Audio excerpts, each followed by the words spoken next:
Sister tried to ruin my reputation. Her ex-husband defended me and told everyone what she's really like. The microphone squeals, everyone winces, and my sister, Kara, does that little laugh she always does when she's about to say something cute that somehow leaves somebody bleeding. I'm standing near the dessert table with a plastic cup of flat champagne in my hand, my cheeks already sore from smiling at coworkers and aunts and random friends of friends, when I hear my name come out of her mouth like it's a punchline.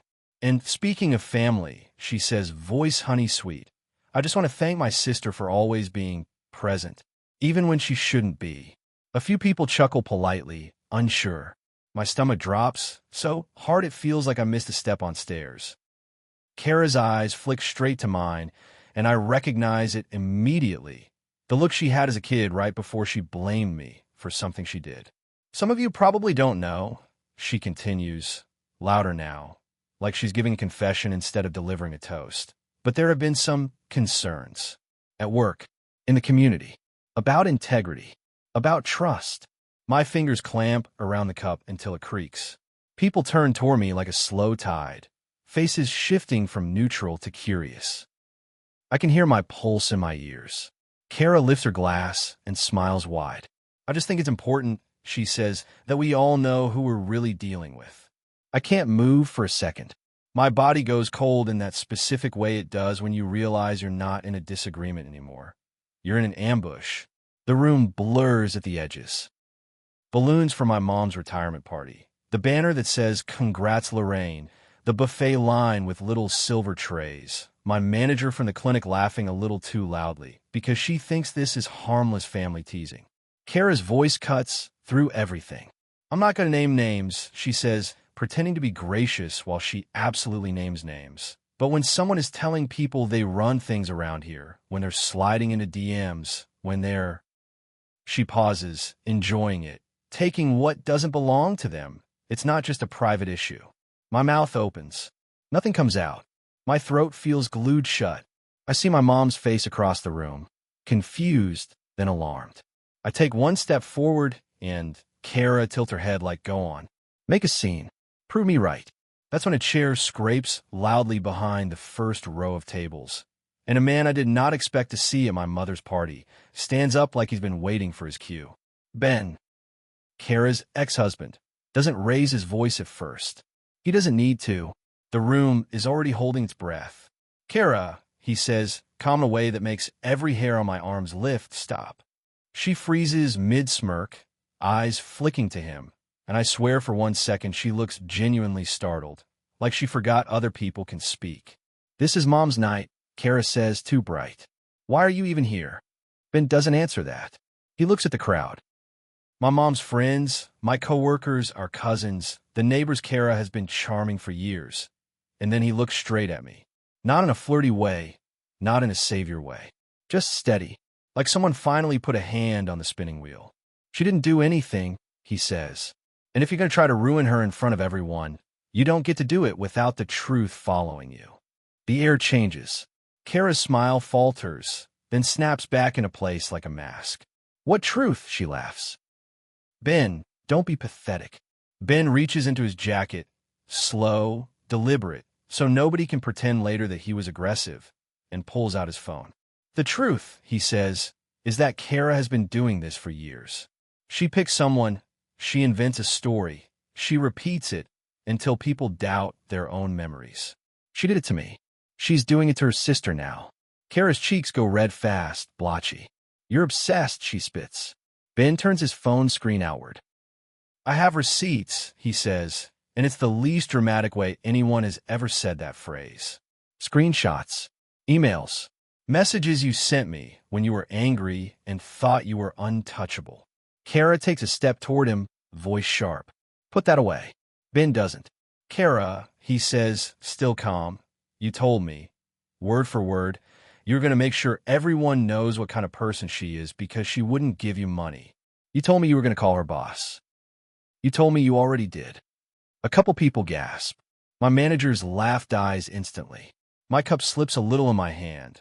Cold champagne splashes my fingers. Kara's head whips toward me like she's about to accuse me of feeding him lines, but I'm just standing there, shaking, watching my whole life tilt. It was 3 weeks earlier when I first realized Kara had decided I was her target again, and honestly, I should have seen it coming.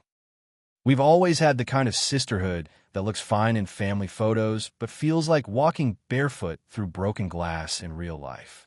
Kara is the older one by 2 years, which she has treated like a crown since we were kids. She was loud, pretty, fearless in public. I was the one who did well in school, who followed rules, who had teachers saying, "Leah is such a pleasure." Kara hated that. Not openly, never openly. Kara doesn't hate in a way that gets her in trouble. She hates in a way that makes you look crazy if you try to explain it. She'd forget to tell me about a party and then act surprised when I wasn't there. She'd borrow clothes and return them ruined and laugh like it was nothing. She'd tell my mom I said something rude and then sit back while I defended myself and looked defensive. Little things, constant, always plausible. As adults, it got worse because the stakes got bigger. Kara picked men who would impress people. She wanted the life that looked good. The wedding photos, the big ring, the nice house. Ben was her biggest win. He was the guy everyone liked, quiet, steady, good job, good with his hands, the kind of man who'd fix your aunt's leaky faucet without making it weird. Kara married him fast. The wedding was gorgeous. Kara cried at the vows. My mom cried harder. Everyone said, "She's finally settled." I remember standing in the back of the reception, watching Kara scan the room during speeches, checking who was watching her, like attention was oxygen. Even then, I had a bad feeling I couldn't name. They lasted 6 years. 2 kids, a mortgage, a whole curated life.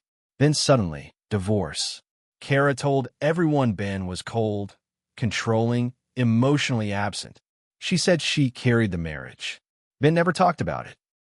He just moved into a small rental and did school drop-offs and try not to look like someone who got hit by something invisible. In the family, we didn't ask too many questions because Kara made asking feel like betrayal. Ben became the awkward ghost at birthdays and soccer games. I stayed polite. That was it. That's all the relationship I had with him. Polite, distant, cautious. Then I got my promotion. I work at a clinic. Nothing glamorous. I started at the front desk and worked my way into an administrative supervisor role because I'm good at systems and schedules and being the person who doesn't panic when everyone else does. It's the kind of job you don't brag about at parties, but it's stable, and it's mine. When I got the promotion, my manager posted a little congratulations on the clinic's Facebook page, and my coworkers took me out for tacos, and I felt proud in this quiet, almost embarrassed way. I didn't even tell Kara immediately because I knew how she gets. She'll clap and hug and say she's happy, but her eyes go glassy, like she's swallowing something bitter. My mistake was telling my mom at Sunday dinner when Kara was there. Mom squealed. Mom hugged me. Mom made a big deal because she's my mom and that's what she does. Kara's smile held for about 5 seconds. "Wow," she said, voice dripping with sweetness. "Must be nice." Then she launched into a story about how hard her week was, how nobody appreciates stay-at-home moms, how she's basically running a small business because she sells some skincare stuff on the side. Everyone nodded. I let it go. I always let it go. 2 days later, I got called into HR. It wasn't dramatic at first. My manager looked uncomfortable. HR had that tight smile. "We received a complaint," they said. "We're required to follow up." They wouldn't tell me everything, just that it involved professional boundaries, confidentiality, and inappropriate communication with patients. I stared at them like they were speaking another language. I don't message patients. I don't even have patients' numbers. I barely have time to text my best friend back. "What complaint?" I asked. They said someone alleged I'd been using clinic access to look up information for personal reasons and sharing it. Someone alleged I'd been flirting with a patient's husband. Someone alleged I'd been borrowing money from coworkers and not paying it back. It was like someone dumped a bag of random accusations on the table and expected me to explain how I didn't do any of it. I walked out of that meeting feeling dizzy. I sat in my car and stared at the steering wheel until my hands stopped shaking. My first thought was, who hates me this much? And my second thought, immediate and sick, was Kara. Because Kara had asked me for money the week before. She did it like she always does, casual and entitled. Can you spot me 1,000? She texted.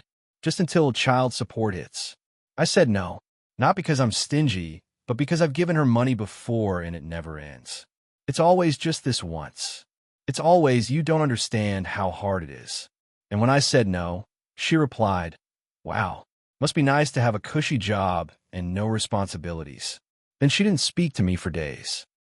So when HR said complaint, my gut went straight to her. I called her that afternoon. She didn't answer. I texted, did you contact my work? She left me on read for hours. Then she replied, don't flatter yourself. Maybe you're just finally getting caught. That was the first moment I felt actual fear. Not just anger, not just annoyance. Fear because Kara had moved from petty digs to something that could destroy my livelihood. And the worst part was she was doing it with that same plausible deniability smile. No fingerprints, just poison. I told my mom. Mom got quiet, sad, then defensive. Kara wouldn't do that, she said, automatically, like her mouth was trained. She's your sister. I said, she's mad at me. Mom said, Kara gets emotional. I said, Mom, this is my job. Mom started crying. Not because she believed me, but because conflict makes her fold. Please, she whispered, like she was begging me not to make her pick a side. I hated that. I hated that my mother, who has always loved both of us, would rather pretend something isn't happening than face the fact that one daughter is hurting the other. The clinic investigation dragged for 2 weeks. I had to give over my work phone. I had to sit through interviews. I had to answer questions about people I barely remembered. I felt like I was on trial for a crime I didn't commit. My coworkers started acting careful. Not cold, not mean. Just careful, like they didn't want to be seen near me in case something splashed. I stopped eating lunch in the break room. I started having that tight, buzzing feeling in my chest every time I walked through the clinic doors. I kept thinking about the rent, about bills, about how quickly a complaint turns into a reputation. And then it got worse because Kara didn't stop at my job. She started posting vague things on social media. Not names, just some people will smile in your face and betray you behind your back. God reveals what's done in the dark. People commented hearts, and so true. Our aunt messaged me. Is everything okay? Our cousin stopped inviting me to group things. Kara's friend, who I've always been polite to, unfollowed me. It was like watching a rumor spread through water, silent, fast, impossible to grab. The only person who didn't look at me like I was contagious was Ben. He showed up at my door one evening because he was dropping off the kids' school bags. Apparently, Kara forgot them, and he didn't want the kids to suffer for it. I opened the door and blinked because I didn't even know he had my address. He looked tired, wind-chapped, holding 2 backpacks like a peace offering. Hey, he said. Saw the... I know it's random. I stepped aside and let him in because what else do you do? The kids weren't with him. It was quiet. He glanced around my living room like he was taking in the normalcy of it. She's been saying things, he said carefully. My stomach turned. About me? Ben's jaw tightened. Yeah. He sighed and rubbed a hand over his face. She's telling people you're under investigation at work for stealing patient information. My throat went dry. She told you that? I asked. She told the kids' school mom group, Ben said, voice flat. Like it was gossip. He looked at me then, really looked. Leah, I'm going to be honest. This is what she does. I stared at him. Why are you telling me? Ben hesitated.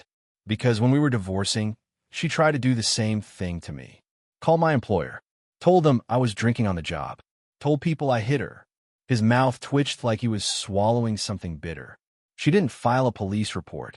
She didn't go to court for a restraining order. She just said it. Because saying it was enough to make people look at me differently. My whole body went cold. She said, you hit her? I whispered. Ben nodded once. And then when I asked her to stop, she texted me, I'll ruin you if you don't give me what I want. He looked down at his hands. I screenshotted everything. I learned the hard way. I felt like I couldn't breathe. Part of me wanted to deny it, because if Ben was telling the truth, then Kara wasn't just being spiteful, she was dangerous. Another part of me felt this weird relief that I wasn't imagining it, that I wasn't crazy. Ben reached into his pocket and pulled out his phone. I'm not here to stir things up, he said, but I think you should see this. He showed me a text thread, Kara's name at the top. Kara's words, clear as day. She thinks she's better than me. I'll humble her. I'll call her job. I'll make them look at her the way they look at me. Another text. She said no when I asked for money. She'll regret it. Another. I already messaged someone at her clinic. People talk. She's done. My hand started shaking so hard I had to sit down. I stared at my sister's words on a screen and felt something inside me crack. Not just trust, whatever scraps of it were left, but the last little hope that Kara would stop if I stayed quiet. Why are you helping me? I asked again, because I couldn't make it make sense. Ben looked at me for a long second. Because you don't deserve it, he said simply. And because I'm tired of watching her do this to people and get away with it. After Ben left that night, I didn't sleep. I kept replaying everything. HR's careful tone, my mom's denial, the way Kara smiled while she posted those vague quotes. I realized Kara wasn't spiraling. She was performing. She was building a story where she was the victim and I was the villain. And she was doing it the way she always does, slow enough that nobody notices the construction until it's a finished house. That's why I walked into my mom's retirement party with a knot in my stomach the size of a fist. Because even though Kara acted normal all week, sending mom excited texts about decorations, asking me what I was wearing, telling me to be nice, I could feel it. Kara doesn't like to lose privately. If she's going to tear you down, she likes an audience. I just didn't think she'd do it with a microphone. When Ben stood up and started talking, Kara tried to laugh it off. "Oh my God," she said loud, theatrical. "You are so bitter. Everyone, ignore him. He's obsessed with me." She turned to the crowd, palms open like she was a politician. "This is what I dealt with for years. He twists everything. He keeps screenshots like a creep. He wants to punish me because I left him." Ben didn't flinch. He didn't insult her. He didn't call her names. He just said, "Kara, you didn't leave me. I filed. And you know why." Kara's eyes flashed, furious. Ben tapped his screen a few times. "You want to talk about integrity?" he said. "You cheated on me for a year. I found out because you used our shared iPad and forgot to log out of your messages." A ripple went through the room. Gasps, whispers, people shifting in their chairs. My mom made a small sound like she'd been punched. Kara's mouth opened, then snapped shut, then opened again. "This is my mom's party," Kara hissed, suddenly not sweet at all. "You're disgusting." Ben nodded once. "You're right," he said. "It is her party, and you hijacked it to attack your sister because you're angry she didn't give you money." He looked around again. "Leah didn't do anything to deserve this. She said no. That's all." Kara's face went mottled red.